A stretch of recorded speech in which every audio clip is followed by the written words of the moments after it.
Hello friends, welcome to my channel. तो चलिए देखते हैं आज यूपीएससी प्रीलिम्स 2024 के लिए डेली क्यूज का क्वेश्चन। तो आज 1/11/2023 के लिए क्वेश्चन देखेंगे। तो जाइए, तो जो भी हमारे चैनल पर नए हैं चैनल को सब्सक्राइब जरूर कर लीजिए ताकि आपको नोटिफिकेशन जो है मिलता रहे। तो आइए देखते हैं आज का पहला क्वेश्चन। निम्नलिखित युग्मों पर विचार कीजिए। चक्रवात देश, यहाँ टाइफून है, ठीक है। पहले ये है कि सही सुमेलित है कि नहीं है ये चुनना है, ठीक है ना। तो टाइफून है, तो टाइफून जो है दक्षिण पूर्व एशिया में एग्जिस्ट करता है, यानी कि वहाँ पे घटना होता है। फिर है हरिकेन, तो ये उत्तरी पश्चिमी ऑस्ट्रेलिया नहीं, ये उत्तरी अटलांटिक करके कुछ जगह है, वहाँ से हो जाएगा। तो दूसरा गलत है। टॉर्नेडो, ये पश्चिमी अफ्रीका और दक्षिणी अमेरिका में घटित होता है। तो 1 और 3 सही है, ऑप्शन बी। कर दक्षिण पूर्व एशिया में चक्रवातों को टाइफून कहा जाता था। युग्म एक सुमेलित है। करा है उत्तरी अटलांटिक और पूर्वी प्रशांत क्षेत्र में इसे हरिकेन कहा जाता है। तो उत्तरी अटलांटिक और पूर्वी प्रशांत क्षेत्र में इसे हरिकेन कहा जाता है, ठीक है। अतः कथन 2 सही नहीं है। करा पश्चिमी अफ्रीका और दक्षिण अमेरिका में इसे टॉर्नेडो कहा जाता था। युग्म 3 भी सुमेलित, अच्छा हाँ सॉरी, अतः 3 सुमेलित है। इस प्रकार से विकल्प भी सही होगा क्योंकि 2 सही है, ठीक है ना। ऑप्शन बी करेक्ट हो जाएगा। चलिए आगे देखते हैं आज का दूसरा क्वेश्चन। CERT इन के संबंध में निम्नलिखित कथनों पर विचार कीजिए। यह कंप्यूटर सुरक्षा संबंधी इवेंट्स के घटित होने पर प्रतिक्रिया देने के लिए राष्ट्रीय नोडल एजेंसी है। कर यह इलेक्ट्रॉनिक्स और सूचना प्रौद्योगिकी मंत्रालय का कार्यात्मक संगठन है। तो यहाँ पे ऑप्शन सी 1 और 2 दोनों सही होगा, ऑप्शन सी करेक्ट है। चलिए आइए इसके बारे में थोड़ा सा डिस्क्रिप्शन देख लेते हैं। कराई या कंप्यूटर सुरक्षा संबंधी इवेंट्स घटित होने पर प्रतिक्रिया देने के लिए राष्ट्रीय नोडल एजेंसी है, तो कथन 1 सही है। कराई इलेक्ट्रॉनिक्स और सूचना प्रौद्योगिकी मंत्रालय का कार्यात्मक संगठन है, कथन 2 भी सही है। करा CRT इनके अधिदेश कर अनिवार्य रूप से लॉग को इनेबल करना, तो क्या है यह सभी सेवा प्रदाताओं, मध्यस्थों, डेटा केंद्रों, कॉरपोरेट्स और सरकारी संगठनों को अपने सभी ICT सूचना एवं संचार प्रौद्योगिकी सिस्टम के लॉग को अनिवार्य रूप से सक्षम करने का अधिदेश देता है। चलिए आगे देखते हैं। सभी ICT सिस्टम को कनेक्ट और सिंक्रोनाइज करना, कर यह सुनिश्चित करने के लिए कि इवेंट्स की श्रृंखला समय सीमा में सटीक रूप से प्रतिबिंबित हो। सेवा प्रदाताओं को अपने सभी ICT सिस्टम घड़ियों को राष्ट्रीय सूचना विज्ञान केंद्र या राष्ट्रीय भौतिक प्रयोगशाला के नेटवर्क टाइम प्रोटोकॉल सर्वर से कनेक्ट तथा सिंक्रोनाइज करने के लिए कहा गया है। चलिए आइए देखते हैं आज का तीसरा क्वेश्चन। कर भारत में तटीय प्रबंधन के संदर्भ में निम्नलिखित कथनों पर विचार कीजिए। तो पहला है कि पर्यावरण, वन और जलवायु परिवर्तन मंत्रालय ने जलवायु परिवर्तन के कारण तट रेखा परिवर्तन का प्रबंधन करने के लिए भारत के तटों के लिए खतरे की रेखा का निर्धारण किया है। दूसरा है कि जैविक विविधता अधिनियम 2019 के तहत, ठीक है ना, का उद्देश्य नो डेवलपमेंट जोन को परिभाषित करते हुए क्षरण नियंत्रण उपायों को अनुमति देकर तटीय क्षेत्रों और आजीविका का संरक्षण करना है। तीसरा है तटीय प्रबंधन सूचना प्रणाली संवेदनशील हिस्सों पर सुरक्षा संरचनाओं को डिजाइन करने और बनाए रखने के लिए तट के निकट तटीय डेटा को एकत्र करती है, ठीक है ना। तो यहाँ पे क्या होगा, केवल 2 सही, ऑप्शन बी करेक्ट हो जाएगा। चलिए आगे देखते हैं। पर्यावरण, वन और जलवायु परिवर्तन मंत्रालय ने जलवायु परिवर्तन के कारण तट रेखा परिवर्तन का प्रबंधन करने के लिए भारत के तटों के लिए खतरे की रेखा का निर्धारण किया है, अतः कथन 1 सही है। तटीय विनियमन क्षेत्र अधिसूचना 2019 का उद्देश्य तटीय क्षेत्रों और आजीविका का संरक्षण करना है, साथ ही नो डेवलपमेंट जोन को परिभाषित करते हुए शरण नियंत्रण उपायों की अनुमति देना है, अतः कथन 2 सही नहीं है। ये 2019 का अधिनियम, ना कि 2002 का अधिनियम, ठीक है। तटीय प्रबंधन सूचना प्रणाली संवेदनशील हिस्सों पर सुरक्षा संरचनाओं को डिजाइन करने और बनाए रखने के लिए तट के निकट तटीय डेटा को एकत्र करती है। पुदुचेरी और केरल में तटीय क्षरण शमन उपायों का सफल प्रदर्शन किया गया है, जिससे तटीय क्षेत्रों की बहाली एवं सुरक्षा में सहायता मिली है, अतः कथन 3 सही है। ग्रुप ऑफ 7 के संदर्भ में निम्नलिखित पर विचार कीजिए। G7 एक वैश्विक अंतर सरकारी संगठन है जिसका गठन वर्ष 1975 में किया गया था। तो ये सही है, पहला कथन। कितने कथन सही है ढूंढना है। G7 देश UK, Canada, France, Germany, Italy, Bharat और अमेरिका। तो इसमें भारत शामिल नहीं है, ठीक है। G7 का सचिवालय ब्रुसेल्स बेल्जियम में स्थित है और इसका अध्यक्ष पद सदस्य देशों के बीच 2 वर्ष में हस्तांतरित होता रहता है। ठीक है, तो ध्यान देना है कि G7 का सचिवालय नाम का कोई चीज़ नहीं है। ठीक है, तो ये 2 कथन गलत है, तो केवल एक ही सही होना चाहिए, ऑप्शन ए करेक्ट है। चलिए आगे देखते हैं, डिस्क्रिप्शन देख लेते हैं। कह रहा है ग्रुप ऑफ 7 परिचय। यह एक वैश्विक अंतर सरकारी संगठन है जिसका गठन वर्ष 1975 में किया गया था। वैश्विक आर्थिक प्रशासन, अंतर्राष्ट्रीय सुरक्षा और ऊर्जा नीति जैसे सामान्य हित के मुद्दों पर चर्चा करने के लिए G7 देशों की वार्षिक बैठक होती है, अतः कथन एक सही है। G7 देश UK, Canada, France, Germany, Italy, Japan और अमेरिका है, अतः कथन 2 सही नहीं है। कर सभी G7 देश और भारत G20 का हिस्सा है।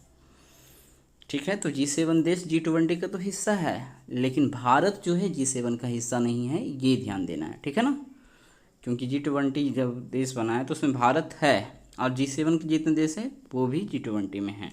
करें औपचारिक चार्टर सचिवालय। G7 के पास कोई औपचारिक चार्टर या सचिवालय नहीं है।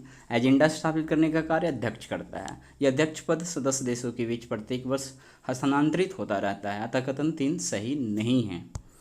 फिर है शेरपा मंत्री और दूत शिखर सम्मेलन से पहले नीतिगत पहलों की रूपरेखा तैयार करते हैं। आगे देखते हैं, हमास के संदर्भ में निम्नलिखित कथनों पर विचार कीजिए। हमास एक फिलिस्तीनी राजनीतिक सशस्त्र समूह है जिसकी स्थापना वर्ष 1987 में हुई थी, तो ये सही है। पहला कथन सही है कि हमास एक फिलिस्तीनी राजनीतिक सशस्त्र समूह है जिसकी स्थापना वर्ष 1987 में हुई थी। कर संयुक्त राज्य अमेरिका ने वर्ष 1997 से हमास को एक आतंकवादी संगठन घोषित किया है। तो ठीक है, संयुक्त राज्य अमेरिका ने वर्ष 1997 से हमास को एक आतंकवादी संगठन तो घोषित किया है, जबकि कोई अन्य देश यह दृष्टिकोण नहीं अपनाते हैं। नहीं, उधर का यूरोपीय देश कुछ जो हैं यही दृष्टिकोण अपनाते हैं। तो यहाँ पे क्या है, कथन केवल एक सही है, ऑप्शन ए करेक्ट हो जाएगा। आगे देखते हैं, कर हमास एक फिलिस्तीनी राजनीतिक सशस्त्र समूह है जिसकी स्थापना वर्ष 1987 में हुई थी। यह एक उग्रवादी समूह है जो इजरायली कब्जे के खिलाफ एक प्रतिरोध आंदोलन के रूप में उभरा था, अतः कथन एक सही है। पृष्ठभूमि, कर हमास की स्थापना वर्ष 1987 में मिस्र की मुस्लिम ब्रदरहुड की एक शाखा के रूप में की गई थी जो हिंसक जिहाद के माध्यम से अपने एजेंडों को पूरा करना चाहता था। आगे देखते हैं, करा इसने इजरायली कब्जे और फतह के खिलाफ एक प्रतिरोध आंदोलन के रूप में लोकप्रियता हासिल की थी। करा संयुक्त राज्य अमेरिका द्वारा वर्ष 1997 में हमास को एक आतंकवादी संगठन घोषित किया गया।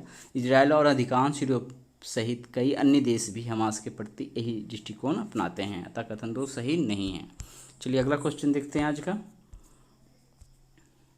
निर्वाचन आयोग के संबंध में निम्नलिखित कथनों पर विचार कीजिए। कर संविधान ने सेवानिवृत्त निर्वाचन आयुक्तों को सरकार द्वारा की जाने वाली आगे की किसी भी नियुक्ति से वंचित कर दिया है। कर संविधान में निर्वाचन आयोग के सदस्यों का कार्यकाल निर्दिष्ट किया गया है। फिर संविधान में निर्वाचन आयोग के सदस्यों की योग्यता निर्धारित नहीं की गई। कितने कथन सही है, तो पहला कि संविधान ने सेवानिवृत्त निर्वाचन आयुक्तों को सरकार द्वारा की जाने वाली आगे की किसी भी नियुक्ति के लिए वंचित कर दिया है, तो ये भी कथन सही नहीं है, किसी भी नियुक्ति के लिए वंचित नहीं किया गया है। फिर है कि संविधान में निर्वाचन आयोग के सदस्यों का कार्यकाल निर्दिष्ट नहीं किया गया है, ये भी कथन गलत है, नहीं होना चाहिए। कर संविधान में निर्वाचन आयोग के सदस्यों की योग्यता निर्धारित नहीं की गई है, तो तीसरा कथन सही है। ठीक है, तो फिर कितने कथन सही, तो केवल एक होना चाहिए, ऑप्शन ए। आइए आगे देखते हैं, कर संविधान ने सेवानिवृत्त निर्वाचन आयुक्तों को सरकार द्वारा की जाने वाली आगे की नियुक्ति से वंचित नहीं किया है, अतः कथन एक सही नहीं है। संविधान में निर्वाचन आयोग के सदस्यों का कार्यकाल निर्दिष्ट नहीं किया गया, अतः कथन 2 सही नहीं है। फिर है कि संविधान ने निर्वाचन आयोग के सदस्यों की योग्यता यानी कानूनी, शैक्षणिक, प्रशासनिक या न्यायिक निर्धारित नहीं की है, अतः कथन 3 सही है। ठीक है, आइए देखते हैं अगला क्वेश्चन। कर विदेशी मुद्रा प्रबंधन अधिनियम यानी कि फेमा 1999 के संदर्भ में निम्नलिखित कथनों पर विचार कीजिए। भारत में विदेशी मुद्रा लेन देन के प्रशासन के लिए कानूनी ढांचा विदेशी मुद्रा प्रबंधन अधिनियम 1999 द्वारा प्रदान किया गया है। फिर है कि फेमा के तहत विदेशी मुद्रा से जुड़े सभी प्रकार के लेन देन केवल पूंजी खाता लेन देन के रूप में वर्गीकृत किया जाता है, तो पूंजी और चालू खाता दोनों में होगा, इसलिए दूसरा गलत है। कर फेमा 1999 की धारा 2 भी के अनुसार भारत में निवासी व्यक्ति को ऐसे व्यक्ति के रूप में वर्णित किया गया है जो पिछले वित्तीय वर्ष के भीतर 182 दिनों से अधिक की अवधि के लिए भारत में रहा हो। तो यहाँ पे आंसर होगा केवल 2। ठीक है, ये भी कथन सही है, ऑप्शन बी। कह रहा है भारत में विदेशी मुद्रा लेन देन के प्रशासन के लिए कानूनी ढांचा विदेशी मुद्रा प्रबंधन अधिनियम 1999 द्वारा प्रदान किया गया था। कथन एक सही है। कह रहा है किसी निवासी द्वारा किए गए सभी लेन देन जो भारत के बाहर आकस्मिक देनदारियों सहित उसकी संपत्ति या देनदारियों में परिवर्तन नहीं करते हैं चालू खाता लेन देन है। कह रहा है विदेशी मुद्रा प्रबंधन अधिनियम 1999 के तहत विदेशी मुद्रा से जुड़े सभी लेन देन को पूंजी या चालू खाता लेन देन के रूप में वर्गीकृत किया गया था। कथन 2 सही नहीं है। कह रहा है पूंजी खाता लेन देन वे लेन देन शामिल होते हैं जो भारत के निवासी द्वारा किए जाते हैं, जैसे कि भारत के बाहर उसकी संपत्ति या देनदारियां बदल जाती है। अतः कथन 3 सही है। कह रहा है फेमा 1999 की धारा 2B के अनुसार भारत में निवासी व्यक्ति को ऐसे व्यक्ति के रूप में वर्णित किया गया है जो पिछले वित्तीय वर्ष के भीतर 182 दिनों से अधिक की अवधि के लिए भारत में रहा हुआ था। कथन 3 सही है।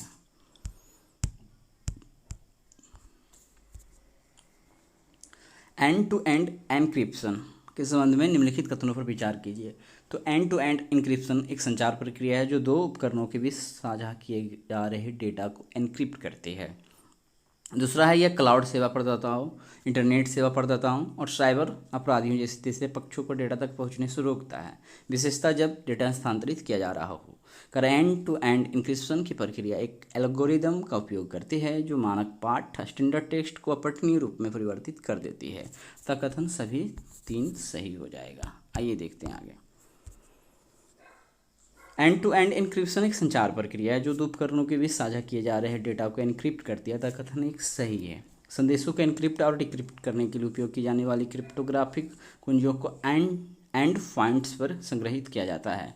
कह रहा है यह क्लाउड सेवा प्रदाताओं, इंटरनेट सेवा प्रदाताओं और साइबर अपराधियों जैसे तीसरे पक्षों को डेटा तक पहुंचने से रोकता है, विशेषतः जब डेटा स्थानांतरित किया जा रहा हो। अतः कथन 2 सही है। कह रहा व्यावसायिक दस्तावेजों, वित्तीय विवरणों, कानूनी कार्रवाइयों और व्यक्तिगत वार्तालापों को हस्तांतरित करते समय E2E का लंबे समय से उपयोग किया जाता रहा है। एंड टू एंड एन्क्रिप्शन की प्रक्रिया एक एल्गोरिदम का उपयोग करती है जो मानक पाठ को अपठनीय प्रारूप में परिवर्तित कर देती है। अतः कथन तीसरा भी सही है।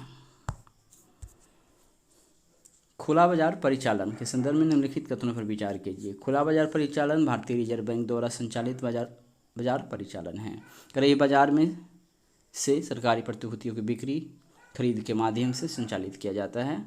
कह रहा है इसका उद्देश्य बाजार में रुपये की तरलता की स्थिति को अस्थायी आधार पर समायोजित करना है।